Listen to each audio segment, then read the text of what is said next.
Welcome to this week's episode of the Evolve to Succeed podcast. My guests this week are Dave and Alicia Store from DSNM, a navigation services company for the super yacht industry. This is going to be a fascinating conversation because there's that dynamic creeping in between family, business, husband and wife, but a business that's gone through huge transformation from being very people service, manual orientated to now developing their own software, and wonder what that journey's been like. And they're all of the things that I'm intrigued to ask as we crack on with this episode of the Evolve to Succeed podcast. Welcome, Alicia. Welcome, Dave. Welcome to the Evolve to Succeed podcast. Thanks for having us. Thank you. Really looking forward to having you on this podcast and discussing your journey from starting the business to growth, to being a husband and wife team within a business, to your future plans. And we'll have a bit of fun at the end with some quick-fire questions. So I suppose I know nothing about the business, and obviously done a bit of research for our conversation. So perhaps you could tell us and our listeners a bit about DSNM. How did the business come about and what you do? Okay, so the business came about. I worked for a company called Kelvin Hughes, who are a maritime supplies company based in Southampton. I think I was 18 and a half. Okay. And had no aspirations to start a business. Okay. It wasn't one of those desires from a young age. No. I left school with 2 GCSEs at 15 and a half, went to work, had a lot of jobs. Yeah. A lot of jobs. I was very good at getting jobs, wasn't so good at keeping them. Okay. Anyway, so we were servicing yachts 24 years ago. Super yachts weren't what they are now. No. We were doing basic chart correction, supply of new publications and keeping yachts up to date via Kelvin Hughes. And then I went to my then boss and said, I think there's a managed service idea. And he was like, okay, do a bit of research. We did some research. I made some flyers up, had them all professionally printed, went back to him and the director of Kelvin Hughes, and they said, no, we're not going to do it. Okay. I then left, went to Australia for 4.5, 5 months. It wasn't really traveling, but a bit of a holiday. I have some relatives that lived in Perth, stayed with them a bit. Okay. Came back, kind of bimbled about a bit, worked in a few bars and nightclubs, and started what was the original David Store Yachting. Then changed into David Store Navigational Management, and then that is now DSNM. Wow. So yeah, there was no, we were talking about this in the car, there was no big master plan. There was no plan. No, there wasn't. And that original business, what were you doing then in terms of services and delivery compared to where you are? Wow. now? So how technical do you want me to get? I can. Oh yeah, technical enough for our listeners to understand. So you have paper publications Yeah. that the boats use, things for radio stations, pilots to be able to navigate waters, and they were printed. Yeah. So I would, every Thursday night, I would sit in my computer in my bedroom at my parents' house, printing off the pages manually on a dot matrix printer, and then I would then cut and paste them into the book with Pritt Stick, put them in a package, and then send them to the boats. And then we also had what's called notice to mariners, which are the same as you have for airliners, notice to air, or NOTAM, sorry, but for the sea. So wreckage change, tide change, any kind of changes to the seabed or to the water conditions. And they come in a big weekly notice to mariner pack. So I'd have a list of charts, I'd have the full pack, and then I'd sit and sift through, and it would take a day or two. Wow. And then I'd have little brown envelopes on my floor, and then the next day I would package them all up, walk to my local post office, and post them out around the world. So really manual. Very manual, very basic. Kind of hard labour, yeah. Kind of like... Faxes, I'd be faxing people. I had one of the old-fashioned credit card runners that you put the card in with the slip. And then when we talk about that now to the staff, when it's all digital, or 90% of the work's digital, they have no comprehension of, exactly. It would take hours to do, hours. And then you put them in a little paper slip, and you'd send 2 or 3 weeks at a time. But that was the niche of the business. Other people, when I was working at Kelvin Hughes, they would send out the full pack of notice to mariners, and then it was up to the crew to sit and go through it, and that's what they didn't want to do. Right, so you'd know where the boat was going to be and where it was heading, and bespoke your service. Yeah. So them. Some weeks I'd send 4 corrections, some week I'd send 44. Yeah. But I would go through their charts for them, and then they'd only complete what I sent. Right. Amazing. So it was just taking away a massive labour task for the onboard crew. But when you think about it now, it sounds so simple, but yeah, nobody was willing to do that at the time. Right. Even Kelvin Hughes were like, no, we don't have the manpower to do that. And no other supplier was willing to do it. I'll just send them out, the crew can do it. And I was like, no, that we can charge them a fee. To do the work for them. To do the work for them, a day a week, half a day a week. Right. And that was your niche. That was your and that was the niche, yeah. And how were you winning clients? Because it's you and your mum and dad's house in a bedroom. I went to Mallorca and did a dock walk, just going and knocking on doors. Yeah. I still have the folder of the first business cards that I got. And I kind of just put my finger in the air with prices, and somebody said to me, you're too cheap. Okay. And I wasn't signing any boats. I was getting nobody was coming on board. And then I put the price up and I started signing boats, because a new company can't compare themselves to one of the industry leaders and be £1,000 a year cheaper. Yeah. What's not good? So why? What you're missing? Yeah. So I then became slightly more expensive than them, and then I started getting boats. Weird, isn't it? It's that price. When you think about it, though, it's even in the normal day. If you have 2 cars and one's massively cheaper, but they say it's the same, there's got to be an edge as to why. Yeah, and that's it. Wow. Yeah, it's not really that exciting, but it is. And I've got so many more questions now. Alicia, when did you become involved in the business? About 18 years ago. Okay. Yeah. So when I joined the company, well, actually, Dave and I dated first. And then his sister worked for him, still works for us now. She was going on maternity leave, and he asked if I would cover her for 6 months, which I was really not keen on doing. Okay. But he persuaded me. Okay. And the company had, I think, 33 clients, of which 5 were not active at that time, so late 20s. There was David, his sister, his auntie was doing the accounts, and then his sister's childhood best friend, who was sort of an ex-neighbour, was working there too. And I just did all of the things that Dave just mentioned, all the manual sifting. I had took on some boats of my own that sort of, we were like client managers. And then within the sort of 6 months that your sister was off, we realised actually we worked quite well together, and things were growing quite fast. Okay. But things were so different back then to how they are now. So different. No HR, no marketing, no anything like that. It was just very sort of, we'd get up in the morning, see I think we had Blackberries at the time. Yeah, we did. See what sort of inquiries came in and just deal with. And off you went. Yeah, exactly. It was very carefree. Very reactive. Very carefree compared to sort of what it's become now. And for our listeners, what's the business like today? How many staff? How many clients? It's night and day now. So we have 27 staff. Okay. And we've got 620 subscribed clients to the service. Okay. Yeah.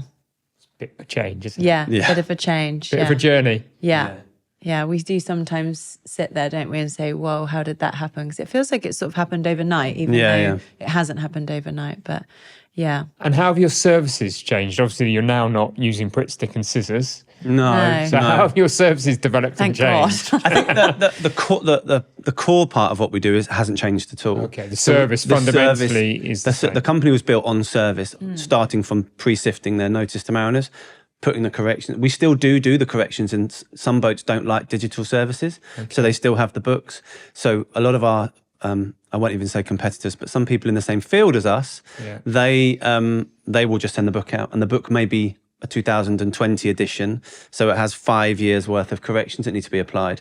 Whereas we have our staff in the office that will hand apply those corrections before we send the book out. Other people will just send the book out and say you need to correct it yourself. So that side of it hasn't really changed. Obviously, the world is a lot more digital now. A lot of our boats don't use paper charts as their primary means of navigation. They will use like a TomTom equivalent. So they'll have an ECDIS on board, so a digital chart system. So that's done using our software. So you developed your own software in that period of time as well? Yeah. In the last kind of 7 or 8 years we have, yeah. Okay. Brilliant. That's probably going to be one of your questions, so I'll save that. Yeah. So if you look back now, what were the lessons you learned in those early days of the business that still live with you? Don't spend money before you get paid. I was just about, when I met Dave, he was the richest poor man you'd ever met in your life. Yeah. He'd earn £10 and spend 11. I wasn't very good at that. That was one of the things actually because we got engaged during that sort of first 6 months. Everything happened quite fast, really, didn't it? And I remember us... Well, when you get a good one, you've got to I hope you still feel like that. Well, sometimes. We sat down actually one night over dinner and Dave said, you should stay. And I said, I will, but there's certain things that I don't feel comfortable with. And at the time, I had no ownership in the company at all. I was simply an employee. But I just said, my idea of money was very much you'd save and then spend what was left. And Dave was much more of a risk taker and the opposite thinking. And probably that's why it works so well now. But at the time I said, I just don't feel comfortable with this, earning 10 and spending 11. For me, there's no security there. And in fairness, Dave did listen and things changed after I still that. don't worry about it now, though. No. But the numbers are bigger. I'm your financial advisor. I don't think about money like that. Yeah. If we're going to develop something new, I don't think of the cost. Okay, because you can see, is that because I know it's going to work? Yeah. I have absolutely no doubt it will work. Yeah. So I think don't you worry. do think of the cost, but then you come and you lay that problem at my door and you're like, this is what I want to do and this is how much it's going to cost. And I'm like, okay, so then I work out how we're going to do it. How we're going to fund it and what you're going to do. So Dave's much more of a risk taker. I'm much more risk averse. And if we are taking a risk, what I like to do is he'll provide me with the sales pitch. I like to go away in my own time. I want to work out all the things that could go right and could go wrong. And then I'll weigh up how I feel about it. So Dave pushes much more than I do with taking bigger risks, but then I'm the sort of sensible, let's work out how that's going to work. But I used to do things like I'd go into the supplier with 3 or 4 different credit cards with a bill and be like, right, put £250 on that one. He'd be like, Dave, it's declined. try £50. And it'd be like 50, 75, 25. Because I didn't understand cash flow. No. Somebody was saying, and all of a sudden it went from like 1 or 2 boats to 20 quite quickly. And I had no overheads. No. And I was earning good money at 19, very good money. No A levels. Yeah, that kind of formal education. No. I got I got a C in religious education and English. Yeah, like none of those are transferable. Well, you got English, so that's one better than me because I didn't get. Yeah, there's no transferable skills into running a balance sheet. I was doing invoices on Excel and Word. Yeah. But do you think starting the business so young and with that degree of naivety is something that has created what you've created now? Absolutely. I'd never do it now. Yeah. Never. Strange, isn't it? Just that there were no inhibitions, there's nothing to risk, is there? I had no risk. You had nothing to lose. You were living with your mum and dad, and Dave's mum and dad are the most lovely people you could ever meet. They're so supportive and so proud of him. And, even if he was a bit of a naughty boy during the teenage years, if you ask his mum, he was perfect. Yeah, but I didn't know. No. You had nothing to lose. But she used to answer the phone. I'd have the phone on my desk. We had a cat called Jess that used to sleep on the chart folios that were under my bed. So then I'd have to brush the black hair off the charts before I sent them back to the boat. Yeah. And then she'd answer the phone. She'd be like, oh yeah, David's not here right now. It was when you look back at it, you could write a book about it. It's hilarious. You should one day write a book. But that side of it, I didn't even think about. Did not even think about. How lovely to have that luxury, though, to not ever think at that point what could go wrong. Because I feel running a business now, all you do is you wake up in the morning and right, what's coming at me to sort out? Yeah. So to have that luxury, I mean, wow, it was nice. Fantastic. Nice for you. But it was fantastic. It comes from, I would agree with you. I came from really modest backgrounds, but I had a really supportive mum and dad. Same. Yeah. And that always gave me that independence of spirit to think, well, no wonder I can do this. I can do my own thing. I can be confident because that there's support there. There might not be the wealth or the background, but there was, or the education, but there was this inner confidence, and it feels like that's what your parents gave you. Confidence is not lacking in me. And the support from your family, your sister, your mum, your dad. I wouldn't be in the early years. I wouldn't be where I am now without the way that they brought me up, and in the latter years, DSNM wouldn't be what it is now without Alicia. Yeah. Absolutely. People have a really weird perception about the role that Liz plays in our business, and I have very, very little to do with the running of the business day to day. Probably 5%. Yeah. I develop the software. I have my own fleet of boats, and I help run the overall business. But day to day with Liz, she is completely in charge. And I'm absolutely fine with that. But that comes back to that perfect dynamic. Yeah, for sure. And she's have that really spirit. good at it. So you've got that process, systems, kind of routine, kind of more cautious approach, 100%. and the balance works. Yeah, Dave is the visionary. So we talked about building a software for a number of years, but we had no money. Yeah. And certainly not enough money to develop what we wanted to develop. And we were renting a software from a competitor and value-add reselling it to our clients, and it was bad. It was clunky, it wasn't user-friendly, it would break, and they would phone us for support. So we were supporting someone else's product that just wasn't good enough. And we would say... It's so frustrating. So frustrating. Because they would phone and say, this is really bad. And we were like, we know, but we couldn't do anything about it. And Dave would come up with these ideas and say, when we build our software, this is what we're going to do because this would be so much better. And the clients have been the main research and development with building it. We will go to them and say, would you use this? How would you use it? What would you like? And they'll tell us.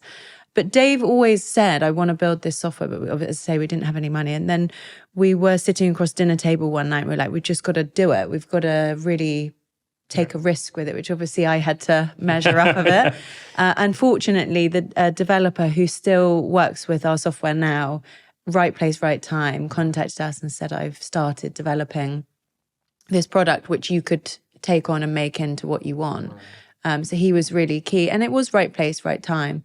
But there was a few years where obviously all the money that the company made, we had to put back into the software. So there was a big risk. And I do remember, I was thinking about this last night, I do remember us launching the software to all the clients and actually me just thinking, what if they don't want it? Oh, yeah, it was we've gone along thinking they're going to use it because it's going to be amazing. But actually, what if they don't use it? But luckily, they all do. It was petrifying the day we pressed go. Yeah. Don't use that one over there anymore. You have to use the one that we've made, which was what I made. Or they made it, but it was what I wanted them to make. And that moment of...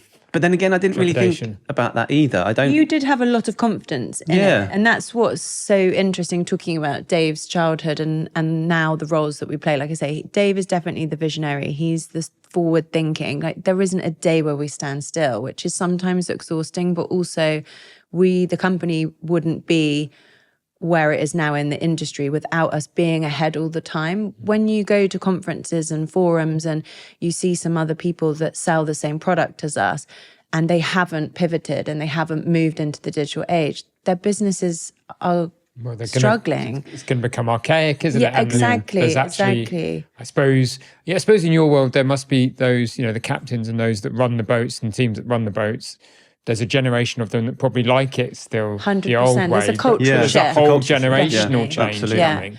where that model will just become archaic, won't it? The format of navigating a vessel's changed. The products that the crew want, the age of the crew is, changing. And luckily we were right at that forefront for that cultural shift to start. And probably because we've pushed so hard with it and we've got quite a lion's share of yachts in the industry, we've probably helped push it forward. But definitely that is Dave's strong point. Definitely just always thinking the future. He'll build something with the developers and then I'll be like, great, it's finished. No, now we're working on this. I'm like, okay. Yeah. We are having probably a 5 or 6 month non-user interface change period now because we're very lucky. Our head of digital, Stuart, is probably, apart from Liz, one of the most patient people I know. So I'd agree with that. I will say, right, we're going to do this. He's like, okay, But even now, we've changed quite a lot of the UI. So, and I know how annoying it is when you go into a piece of software on a repetitive basis, and it's like, I know how to do that. Oh, yeah. And so we've got to, I think now until probably October-ish, we're just going to let it just sit. Yeah. Finesse a few little things. A little bit of stuff behind the back, but nothing massive UI, because you can annoy people. Yeah. And I know our other people in our industry don't think like that. They'll just be like, right, just keep going, change. And that I don't think is conducive of a good piece of software. And so I'm really interested in this in terms of culture. And you're obviously in a business that's very dynamic. You know, you've got somebody, you're co-leading it, but somebody that wants change, wants to make things happen. And a team that, actually want to probably stop and celebrate some of the successes along the way. So how do you manage that go attitude, which has driven the success, with culture and the leadership of the business from within? I think I probably helped Dave manage his enthusiasm in a practical way. And Dave and I talk about work all the time. We live and breathe it. And because there's just the two of us sort of making the decisions, what's great is if we want to change something, we'll talk about it over dinner. The next day it's changed. So I think that has allowed the company to move forward really fast compared to maybe a company that has a board of directors and external investors. Like we own it privately. And that gives us real flexibility and we can be quick with decision changes. I'm extremely picky about who we employ. Okay. Really picky because we have quite a special culture.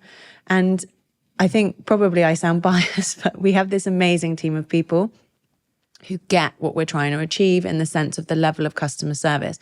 And they are eager to move along with us. Okay. There is some points where I have to say, okay, let's just take a breath here. Yeah. Let's let the coffers build up. Let's balance things because cash flows, obviously, we're going through a point at the moment where we're about to employ more staff. We don't really need them, but I know we'll need them in 6 months. So you've got to invest and build the capacity for the future. Exactly. Yeah. And we're lucky we can do that, right? Because if we were a huge company with loads of directors and decision makers, they'd have to go through 50 people before you could employ someone. And you need the people before the time the decision ever got made. And then it's too late. Bang your head against a brick wall. And your team then is banging their head against a brick wall because they're at max. We don't want to burn anybody out. So occasionally we do have a conversation where we're like, okay, let's just chill. Let's just take a breath and look at the financials and look at the structure. Should we employ someone there or is it better we change this? But 9 times out of 10, we are both with our foot on the gas. I'm just slightly more practical in the thinking because I'm the one that has to roll it out. I suppose we've got the what we're going to do and then the how we're going to do it, dynamic going. And I think also over the last, because the growth of the company really has gone along like this since I joined. And in the last 6 years, I would say it's gone like that. We've experienced mass changes in the, Well, you've pivoted, haven't you? If you've developed your own software, you've changed your offering. And also we had, COVID changed things for us because overnight, like many businesses, the lights turned off. None of our boats could move. And we make money when our boats move. So we sat at home. I was pregnant. We're at home. Our office is closed. Everyone's working from home. We furlough people. And we're like, okay, this is interesting. We thought this was going to last a couple of weeks. We're now sort of 6 to 8 weeks in. What are we going to do? And it allowed us this breathing space, although worrying for obviously money coming in, to say, right, what are we doing here? What are we trying to achieve? Are we just going to keep bumbling along? We didn't do any advertising. We just signed clients through referrals. We're like, okay, what do we actually want to achieve here? What's it all about? Yeah, what are we doing? Like, what's going to happen in the next 5 years? So although it was extremely stressful and I wouldn't want to go through it again, it did give us a time to sit back and be like, I'm really good at this. I'm going to focus on this. You're really good at that. You do that. And then we work together on it. So Dave really has nothing to do with the staff. I manage the staff. I work with the heads of departments. I employ, hire, fire, organize training. So I facilitate what we're trying to achieve. And Dave will drive the development of the software, which we've become a technology company. We were simply a service company. And so the software now really is at the head of what we do. Yeah. So it's important, like Dave says, that we do keep pushing. And that's the future of the business, is it? The software, the services will No, I think stay with it and grow with it. I think it will go hand in hand. Yeah. So at the moment, we have 10 yacht managers who will have 60 boats each, and they are the PA to that boat for navigation. Okay. If that boat needs a flag, a charter, their owners change their mind where they're going, they'll WhatsApp them, phone them, email them. I don't think that will change, because that is what's made us special and keeps us different from everybody else. I suppose that comes back to that original service, which was very personal, very bespoke. Yeah. What you need.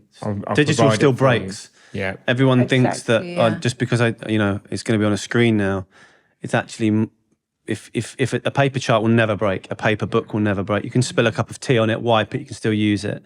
If the screen breaks, they panic. Yeah. So our service will still be way more important than the software. Yeah. Because they need to call somebody. We have simple things of 30-minute reply email rules. Yeah. Even if it doesn't fix the issue, it's like, I've got your email. I don't know what the answer is yet, but I'll get back to you. Because then the crew on board that have got loads of other things to worry about be like, right, I've given that to my yacht manager at DSNM. They will go away and fix it. And it's the same person. So we all know how irritating it is when we try to phone someone. Particularly with services, isn't it? Yeah. We're in a professional services world, but this will be the same. It's the same thing, isn't it? And each yacht manager on there, they run the software also, and they'll run a mirror image of what that vessel's running. They'll have notes. It's Captain Dave. He likes to be called Dave, not David. Yeah. He lives in the UK. Yeah. He likes this, his chief officer does this. They write notes. So they really get to know the customer. And that is what makes the difference. And I was quite interested to have this conversation with you, actually, because you see this kind of, super yacht world as being very glamorous. And I'm sure to an extent it is, but it must be a very highly demanding, high expectations. Oh, yeah. Everything's got to be right first time in terms of your delivery. And that must be quite challenging to manage at times, because things don't always go to plan, do they? Why employing people is difficult. Because they always go to plan.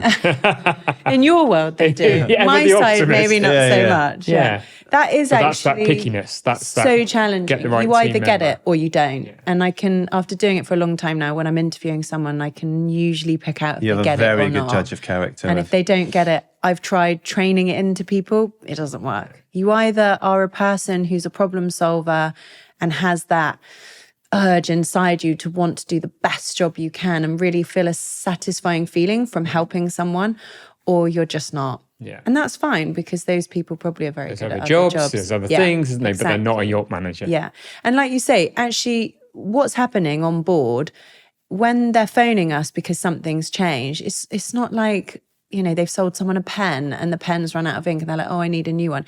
Their owner... All the owners are time poor. They're the wealthiest people in the world. When they turn up on their boat for 2 weeks with their family for a holiday, their world has stopped moving for them to be there. And if they turn up and we've sent the wrong product, things are not going to be good. No. We won't have that client, and that captain will probably get in quite serious trouble. So even just down to the detail, going even back to what Dave very first built the company on, was doing all that admin work. So when that captain opened the box, everything's just ready to go, because they've got the owner on and that's their focus. And their focus is keeping their client happy, effectively their employer happy. Yeah.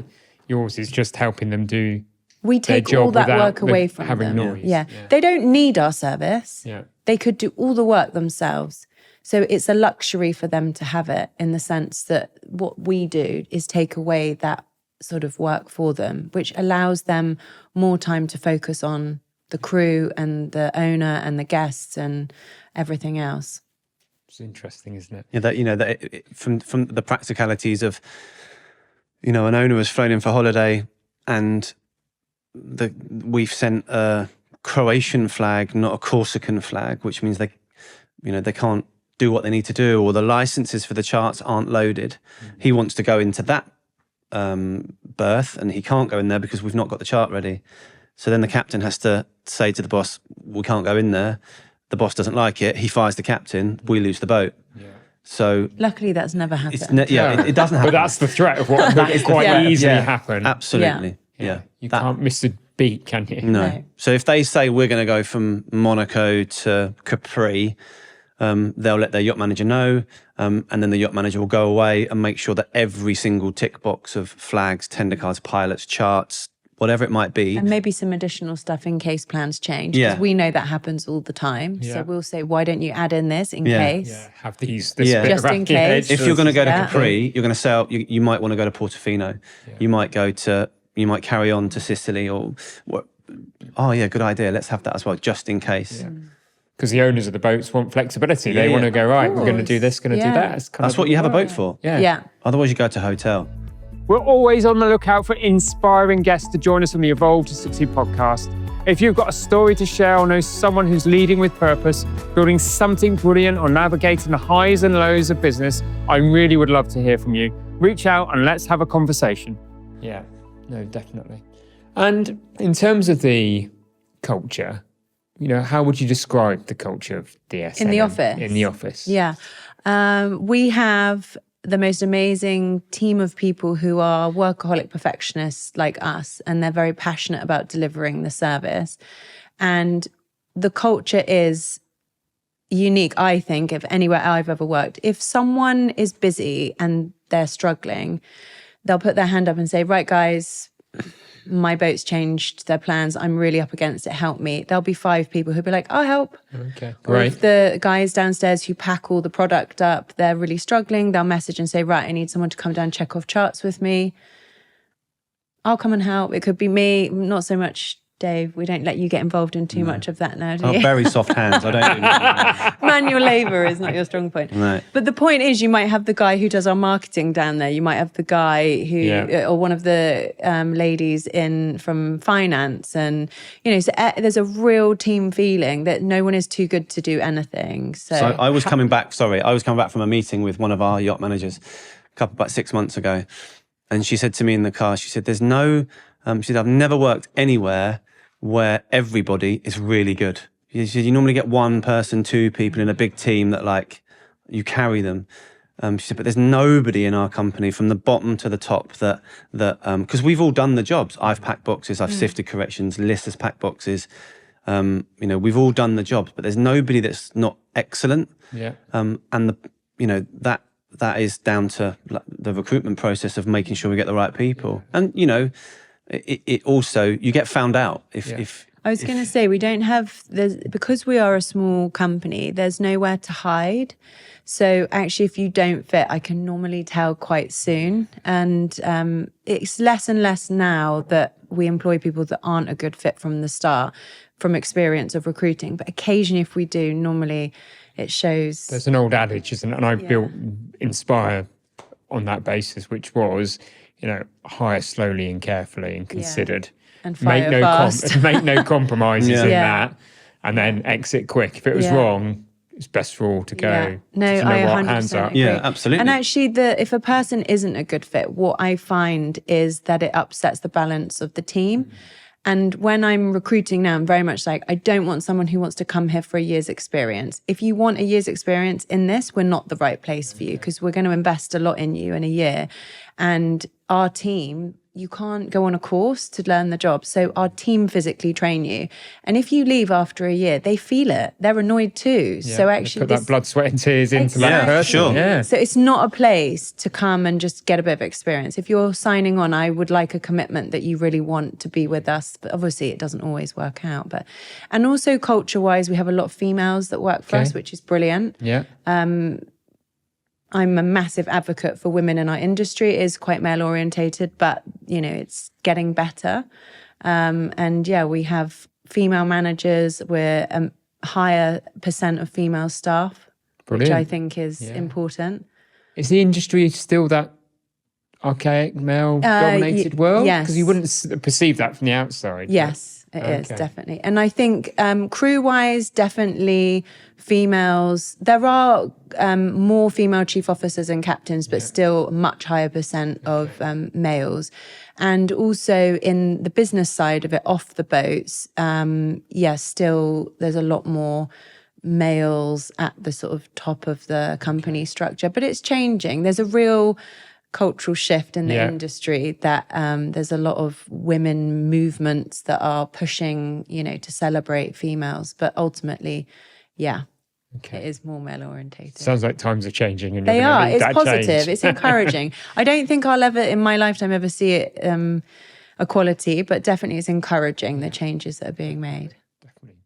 And there's, if I've got this right, you've won 2 Queen's Awards for innovation. I mean, congratulations. One for enterprise and one for Innovation. Yeah. Or Compass won its own software. Okay. Innovation prize. 2017 was enterprise. So that was for trade and export. And then 2022 was Compass. Wow. Yeah, amazing. How did that feel? The first doesn't one really feel The real, to be first fair. one, I was looking back through the pictures the other day because we got to go to Buckingham Palace, which was wild. Yeah. Such a weird experience. And it was just the 2 of us that went. And afterwards we went, and I can't remember, we went to like a fancy hotel for a glass of Went champagne. to the Dorchester. That was it, for a glass of champagne.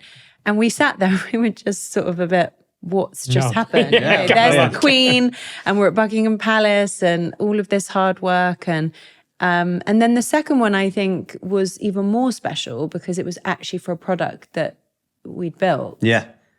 So to have that recognition was that's pretty incredible. amazing. Yeah. We turned up the first time, and you walk in, give your mobile phone, you go through the main gates and walk through the arch, the bit you see on television, and you go into the main royal stairs at the bottom of the throne room, give your phone over and any like coats and stuff, and you walk upstairs and there's a big table with all the names on, and there was a red dot on my name tag and red dot on Liss's name tag. And I was like, oh, God, what am I? My past is High catching up on me. security. Why have I got a red dot? And then the lady in waiting for Princess Anne came over and said to us, oh, Princess Anne is really interested in maritime and she'd like to personally meet you. She'd picked out She 4 picked companies, out 4 companies, hadn't yeah. she? So then we went and had a private audience with her in a separate room, which was... Amazing. And she is so knowledgeable. Yes. She is. Oh, she yeah. knew everything about yachting. She asked a like- lot of quite technical questions. I mean, I think she's still the head of the Royal Yacht Squadron. Well, she has an affiliation with the Royal Yacht Squadron, and she sails a lot. So She also was so genuinely interested in what we did, which was so Amazing lady. nice to talk Amazing. about it because she actually really had an interest. She'd researched actually what we did and what we'd won the award Which makes for the recognition so much Amazing. better. I mean, Yeah. doesn't it? And Yeah. And then we go back into the main room, and I know it's called the Queen's Award, but the Queen doesn't always attend the ceremony. And then there was like this little circle that grew bigger and bigger, and it just kept moving up. The throne room is quite a big room, and it just kept moving up in the room. And then this was like, there's the Queen. Yeah. And she was absolutely immaculate. It was bizarre. It didn't even seem Did real. not seem real. She could tell a joke also. Yeah. She had the whole room. She had the laughing. timing. Yeah. It was like a 5th or 6th engagement of the day. Yeah. Yeah. And she was Remarkable lady. Oh, it was. It actually makes the hairs on the back of your neck stand up thinking about it. Yeah. And then the second one in 22 was because of COVID, I went on my own. They restricted the number of people that could go. So that wasn't quite the same because you walk into a room of a lot of people I didn't know any of them. So yeah, it wasn't quite so special, but it also was a lot more special because it was about something that we'd actually created. That vision to go, right, I'm going to create something, I'm going to do something, I'm going to invest heavily in it, and then to win the award. And that doesn't fall short on me. You forget it sometimes, but then you go onto the website and you see the Queen's Award logo and you're like, done this. It's pretty cool that, And when you look back on this journey, this wonderful journey you've had, and clearly the Queen's Awards would be up there. Yeah. But what else makes you really, both of you, I suppose, because you might have different things, what makes you proud about the business as it is today? You go first. I knew you were going to say that. Do you know what? I'll go first. I don't know. Like, I had an idea, and there's some real simple things about it. I had an idea, and now that idea has created jobs for people. I mean, that's even down to the brass simple tacks of it, that we provide a living to 27, 28 people. And like, I didn't have any qualifications to do it. I had an idea, worked really hard to, made some mistakes, a lot of mistakes, but you could hide them then because it was just me and like my sister and my auntie and Lucy, my sister's friend, who still all work for us now. Wow. So yeah, but I think probably pressing go on our own software. Yeah. For me, that that moment that you could afford to do that and take that. Yeah. Well, or you could see a path to doing it and you could have taken the risk. And it now being, I don't like using the word industry leader because, but it's the chosen format of charting nav management. And do you pinch yourself some days as to where the business has come? I pinch him. I don't, and I think that's probably a downfall. I did, sometimes when it's just me, Liz, and our little boy, we might be on a train or we might be swimming or doing whatever, and then you sit there and go, all of the hard work and the stuff that we do makes this possible. I pinch myself then, but I don't see what I do as a job. So I work 7 days a week, but I love what I do. And as soon as I stop loving what I do, then I won't do it anymore. Find something else to do. But I don't see it as going to work. And that's one of the parts of the culture in the business that I want people to do, is that it's not like going to work. We all spend so much time in an office or in a business. And I do it a lot. Liz doesn't. She works harder more than I do. And sadly, but true. And it's really serious, this podcast, isn't it? We need to liven it up. It's like therapy. Yeah. But I love what I do, so I don't see it as work. No. Thank you. And what makes you most proud? A couple of things. One, Dave mentioned about providing livings for people. I mean, it's a very basic one, but I do, sometimes the weight of that can be quite heavy, but also at the same time. I can imagine you would carry that quite. Yeah. But and then other times I look around and I think, how amazing is this? That Dave created the business in a form, but it's now a totally different animal, and it's providing a livelihood and a nice place to work for people. We actually celebrated 23 years of business earlier this year. We had a party and we had a lot of clients there, including ones that had been Dave's first clients, suppliers. And for me, that was a really take a breath moment, because it is easy just to keep going and going and going, and you don't step back and think, oh my goodness, like what have we created? What are we doing? But that really was because it was a night for us just to let our hair down and be like, wow, we've done a good job, and this is amazing what we've created. But also, Dave and I still go out on the road. We go and see a lot of clients, and I love that part of what we do. Yeah. We go to all the boat shows and we'll go on board, talk to them about Compass, we'll talk to them about what we're doing, we'll get feedback. And that makes me feel proud, because always the crew say, oh, so-and-so is my yacht manager and they're amazing. And I'm like, I love that. They are telling me how great that person is. They're not saying, Lisa, you're doing a great job, but they're telling me that person who we've trained and is part of our little DSNM weird family, they're doing a great job and they're doing what we're trying to achieve. That makes me so proud. And I love to then get on WhatsApp and message the whole group and be like, hey guys, we've just been on this yacht and they've said this, and thanks to Sally for doing this, or Lucy for doing this, and well done team. That I love. That makes me feel fill like, up for you. Yes, definitely. Yeah.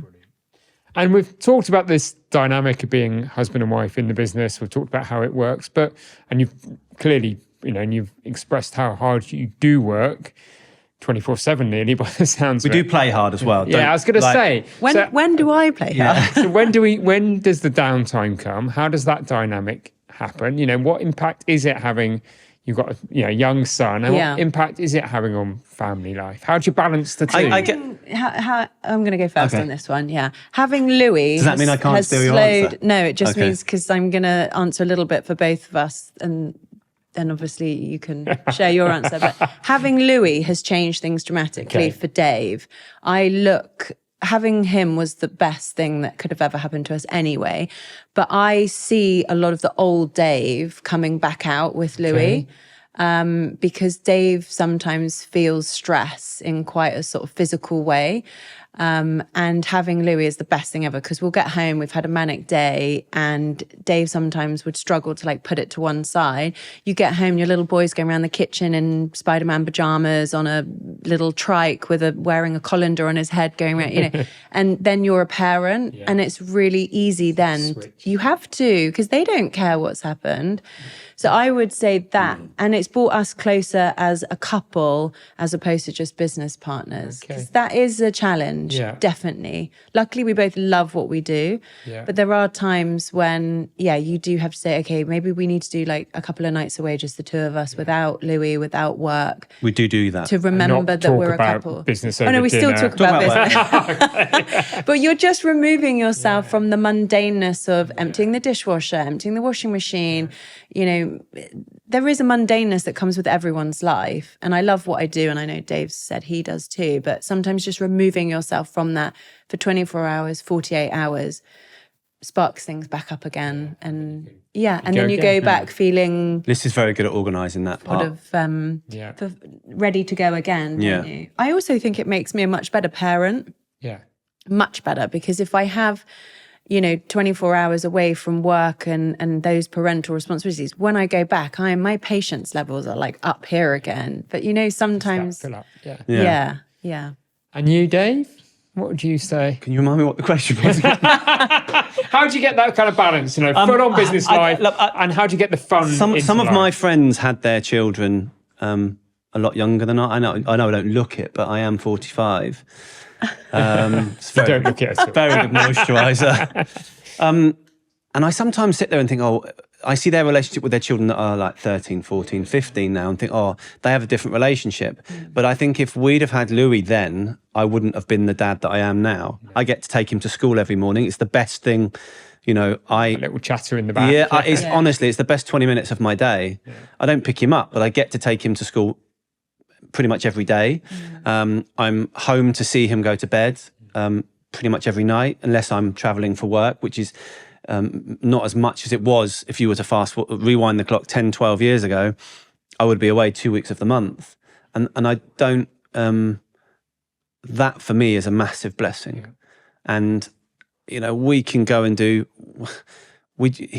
anything to do with transport, he loves. So me and him will go to Southampton Airport, drive to the top of the parking lot, car park, reverse the car, sit in the boot and watch the planes land. And that's something that I did with my dad. And we'll go and have our lunch there for an hour. Yeah. So although we both work a lot, those times we'll go and drive around the docks and, go and look at the container ships. Yeah.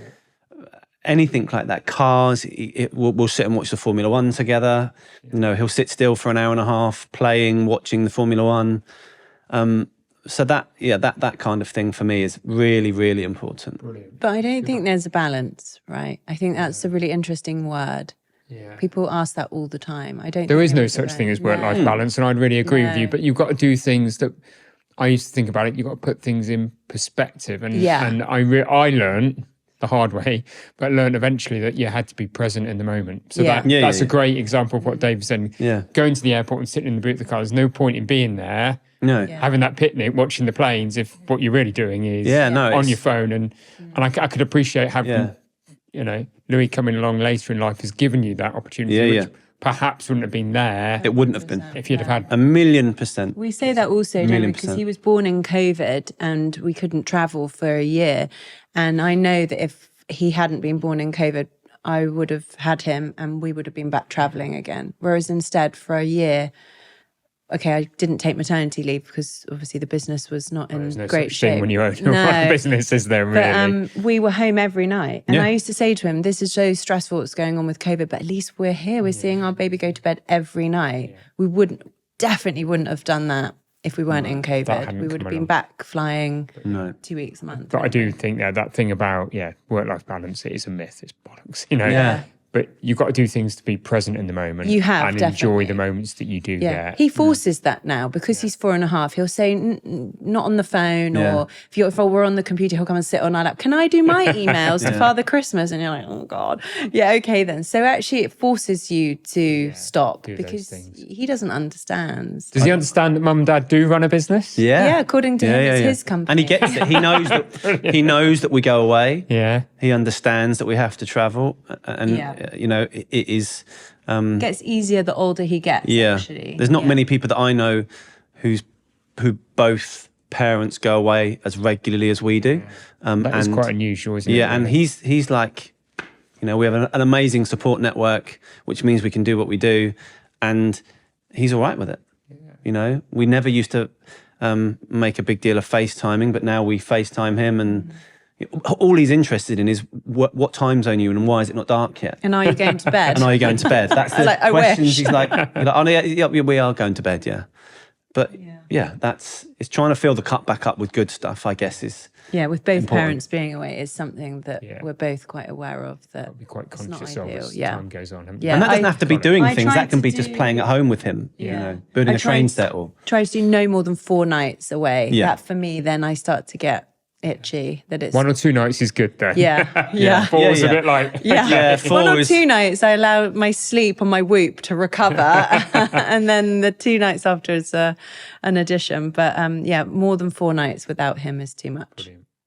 Should we aim for some quickfire questions? Yeah. Okay, let's do it. So, who's the early bird and who's the night owl? Oh, definitely early bird. I'm a night owl. Right. You're neither. You love an early night, but you just can't get up in the morning. Yeah. When I first started, I used to work until 1 or 2 o'clock in the morning. Okay. Yeah. And even now, I'll wake up in the middle of the night and check my phone because we work with boats all over the world. So we know a lot of my fleet are in the Pacific. Right. So they're 11, 12 hours behind. In front, sorry. So that's a habit. It's not great, but... Yeah, do you worry about... Sorry, we've gone off quickfire already. Do you worry about the impact of that on your health? I mean, I see you're wearing a whoop. No, I found now with the help of a whoop, I know what I need to get sleep-wise. Okay. Any more than 8.5 is worse. Yeah. Any less than 8.5, I drop stuff and fall over all day. Yeah. So if I get between 8 and 8.5, Okay. that, with the help of whoop, has... Because you've understood yourself better. I now know. But if I get too much, it's just as bad as having not enough. Also, since having Louis and a lot of nagging from me, you've changed a few habits in your life. That you go to the gym every day, which for your mental health is essential. You're I have to a work much out every nicer day. person. Physicality. Even if it's 20 minutes. Much nicer person.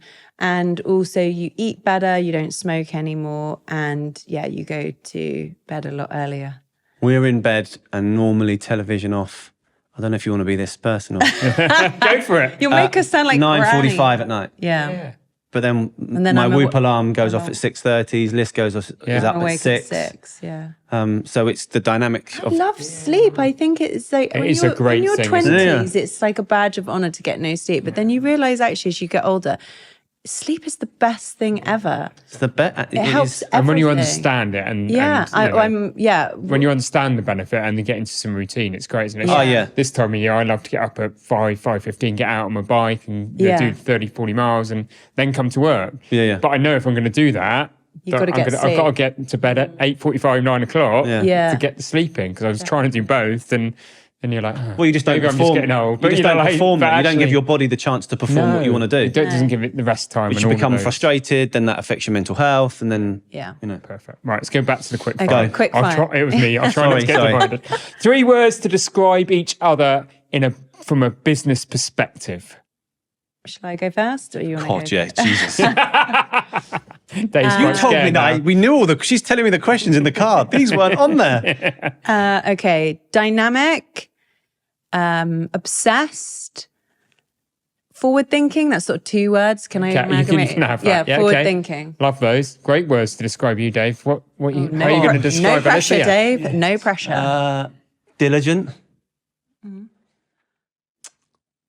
Tenacious. And kind. Wow. Oh, that's nice. Cool. Yeah. Thank you. Like that. Look at that, you see? I know. I paid him in the car on the way We here. didn't know some of these questions. Thanks very much for sending those to me. Favourite place that you visit for work? Oh, You must travel such a lot. Yeah, Where's the work. favourite place? When that destination comes up on your itinerary, what makes you smile?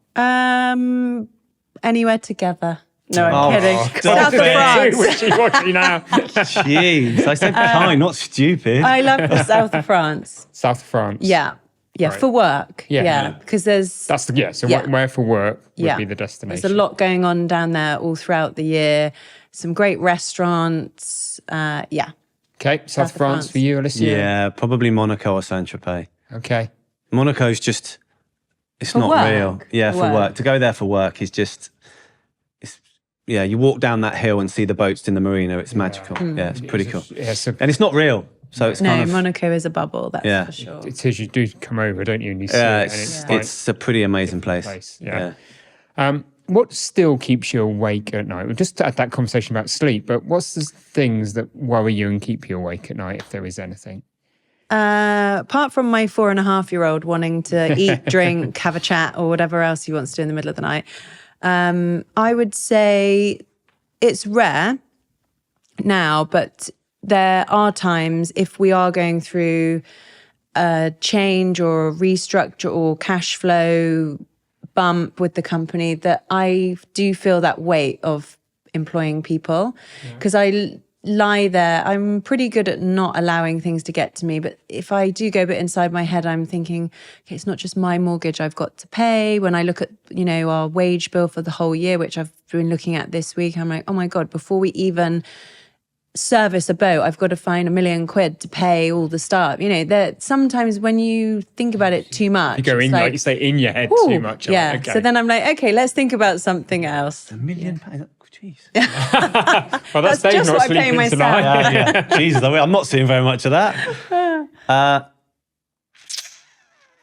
don't know. I guess the last couple of years with COVID and then the Ukraine crisis, what's going on in the Ukraine, which had a massive impact on our business. Of course. I would probably say personally more than COVID, because it was like instant. Yeah. We lost an awful lot of boats, lost an awful lot of money, very quick. I mean, I would say a year and a half's worth of growth. Just, I sent emails to turn them off. I would sit at our dining room table with, I had like an A3 piece of paper, which had all of the boats on it. And then I would make notes. Then I had to speak to a lawyer at 11 o'clock at night, or sending WhatsApps asking, can I work with this boat? Can I work with that boat? Okay. That's a pretty tricky time. But now, I don't know. I don't really worry about. So world really events would probably be your thing. Yeah. COVID and the Ukrainian-Russian war were quite good lessons for us, though, because before that we were sort of going along at quite a pace, feeling quite like, oh, this is all going really well. And then overnight you're like, wow, things that totally no one could predict suddenly actually, like Dave said, wipe out your growth for a year, turn the lights off. So I think actually it's probably changed our perception of what to worry about. And financially also making sure that, our rainy day fund is slightly probably more than it was before. Okay. There you are. That's that cautiousness. Yeah. Does Dave know you got a rainy day fund? No, because I've got all his money as well. So I'm the purse string holder. I say to him all the time, he gets paid, he'll send it to me. I say, what are you doing? He's like, well, then I won't spend it. I'm like his free personal financial advisor. Perfect. It's that dynamic working again. I'm going to ask you one specific question, Dave, because you talk about leaving school with 2 GCSEs in religious studies and English. If you could go back to that younger self and give that younger self some words of encouragement. Oh God, you're not the first person to ask that. What would they be? Because there's been such a dramatic change in your life. Practically, I would say learn a language. Yeah. Not fall out with my French teacher like I did. I wouldn't change anything. Okay.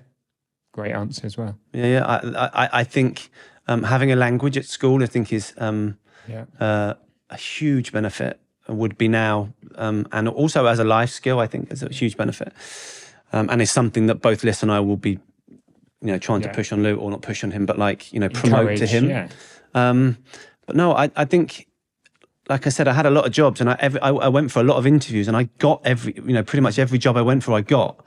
I got fired from a lot of jobs because then I found out that I couldn't actually do the job, but I could sell myself to the person that was interviewing me. I was a copyright licenser at the Ordnance Survey for 2.5 years. I got a promotion to a pay band 7 managerial role. I lasted about 4 months before they worked out that I couldn't do the job, but I interviewed so well in front of the panel that they could not give it to me. But I couldn't do it. I wonder if you'd have got past Alicia's interview. No way. No way. No. But He's lucky he's still got a job now. Yeah, I don't think there would be anything because that journey made me. That is a great answer. Is actually who on I am reflection, now. all And of also those things. the naivety you had allowed you just to go full throttle. And actually, if someone had given you a piece of advice, that might have changed the trajectory of what you did. But I don't want to be measured. You can't grow a business being measured. In my doing what I do, you can't. I can grow. Yeah, it's a skill that not everybody has, and I don't know where I got it from because neither of my parents are entrepreneurs or whatever people get called. So but I reflect on that. Neither were mine, but I think it might be similar. They gave me independence, they gave me confidence, and that safety net of actually they would be there. To allow me to have a different attitude towards risk to perhaps they would have done. But we have actually got another company which we started 3 years ago, obviously in a totally different scenario because we're 20 years in and we had money to start it. And what's interesting is seeing Dave get back that sort of salesy. Here we go. It's amazing. I'm like, oh, you're all sort of lit up from actually having to go out and sign a client. So there's probably part of the early stage of the business you get quite far away from, which you're still so good at. You could sell anything to anyone. DSNM has a good reputation, an amazing reputation, whereas the new company that does hardware in the same space, we're building up. No one knows about it. So that is amazing to go out and bang the drum. That's build again. Yeah. Not the same size though. It's just steady away, not steady away. Yeah. So, final question on the podcast always is this question around what's your definition of personal success? Oh, this is what we all spoke about in the car. You're going to go first. Shall I go first? Yeah. So for me, a personal feeling of success is waking up in the morning, loving my job, loving what I do, so that every day I look forward to doing it, going to the office, but also that what we've developed and grown provides us with financial safety and a living and a home and things like that. That for me is, it doesn't... Okay, obviously everyone wants to earn a good living, but we were talking about this in the car because of the clients that we have. Every single owner of the boat is above average wealth, beyond their 0.01% of wealth to own a super yacht. And we have a tiny insight into what their life's like. And I was saying to Dave that even if someone came along and said to me, you can live this life you're living for the rest of your life, earn the same money, but no more, but that is it for life. Or you can swap in for the world's wealthiest person. Would you do it? No way would I do it. So that insight gives you... Yeah. So I feel extremely fortunate. And I wake up every day thinking I'm successful because I get to do what I do and I have a family and Great. I feel successful That's at the moment. Brilliant. That's a great definition of personal success. Brilliant. Trump that. Trump that, Dave. No pressure. You're going to say the opposite. You'll be like, if someone said I could be the world's wealthiest... Tell you what, we'd have a great time though. It'd be ahead of a party, wouldn't it? Yeah, you'd be dead. What a way to go. Young, I'd be dead early. Yeah. I don't know. I guess really seeing a niche in the market, creating Compass, the software. Yeah, in the car when we talked about it, you did mention about Compass, you feel is a real personal success. Yeah, because it was an idea. I had an idea. A successful product, which actually so many people, when they start a business or run a business, comes up with an idea that is a great idea, but it isn't successful. I think probably if there's some statistics out there, it's probably 90% of things fail. So actually, even to be where... Even now, though, I wake up in the middle of the night, write down, I've got a new idea of, AI is massive in what we're doing. Huge. We're the only nav management company in the world that are using AI for our weather forecast. So we use, you can put in a route, it will go away and give you a weather forecast within 2.5 seconds, a 240-word synopsis of that passage. Personal success that you've got creating things like that for me is something you've that changed I never the industry, thought. haven't you? Yeah. I'm not going to say the same as you because it's like and ditto. Go on, I say and ditto too. But Liz got that answer from ChatGPT, so Brilliant. No, Thank you. I didn't. Thank you so You're much very for welcome. having us. If people want to learn more about the business and about you, where can they go? Our website is dsnmltd.com. We're on LinkedIn and Instagram and Facebook. Perfect. Brilliant. Thank you for both being You're such very great welcome. guests. I've really enjoyed the Yeah, conversation. us too. Thank you. Thank you. What a lovely dynamic there between Alicia and Dave. And what a great story of growth, investment, culture, people, all of the things that are so important in business. So I'm sure you have taken something away from that episode. And if you have, make sure to make a note of it, note it down and act upon it. And if you are enjoying these podcasts, then please help us by subscribing to the podcast on your favourite channel. And if you want to know more about Evolve, then please do go to evolveadvisory.co.uk. But for now, thank you for listening and hope that you tune in next time.